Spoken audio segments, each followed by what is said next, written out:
ലൈംഗിക അതിക്രമിയാണ് പുറകെ വന്നത്. പുതിയ സ്ത്രീത്വം എങ്ങനെയാണ് ചെയ്യുക? പുറകെ വന്നത്. ഇപ്പോൾ തോന്നിയാസം കാണിച്ചാൽ ആരും പുറകെ വരും, അടിക്കും. അത് സാമാന്യമായി സംഭവിക്കുന്ന ഒരു കാര്യമാണ്.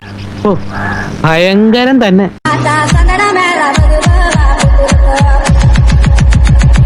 അതാണ് ഉണ്ടായതെന്ന് CPM ഉറപ്പിച്ചു പറയുന്നു. ഞാൻ അക്കാര്യത്തിൽ കക്ഷിയൊന്നും ചേരുന്നില്ല. അടിച്ചെന്ന് ഞാൻ പറഞ്ഞില്ല. ശരി, ഒന്ന് ഷിജു ഖാന്റെ ഓഡിയോ ഡൗൺ ചെയ്യും. ഏതു പറയും. ലൈംഗിക അതിക്രമം എന്ന് പറഞ്ഞ് ഇവർ പറഞ്ഞുകൊണ്ടിരിക്കുന്നതല്ലാതെ ഒന്നും തെളിയിക്കാൻ പറ്റിയിട്ടില്ല. പിന്നെ നീ എന്ത് കിണപ്പാ ഉദ്ദേശിക്കുന്നത്? കേസുണ്ട്, ക്രൈമുണ്ട് എന്നൊക്കെ പറഞ്ഞ് ആദ്യം ഒരു ക്രൈം ഇല്ല എന്ന് ഞാൻ പറയുന്നില്ല. ഒരു ക്രൈം ഉണ്ടായിരുന്നു, അത് പാർട്ടി ബേസിലുണ്ടായിരുന്നു. ഇവരെ പാർട്ടി തന്നെയാണ് DIFI. ഈ കോണാങ്കട്ടി വേഷം മാറി നടന്നാൽ ഞാൻ തിരിച്ചറിയില്ലെന്ന് വിചാരിച്ചോളാം ബ്രോക്കറെ.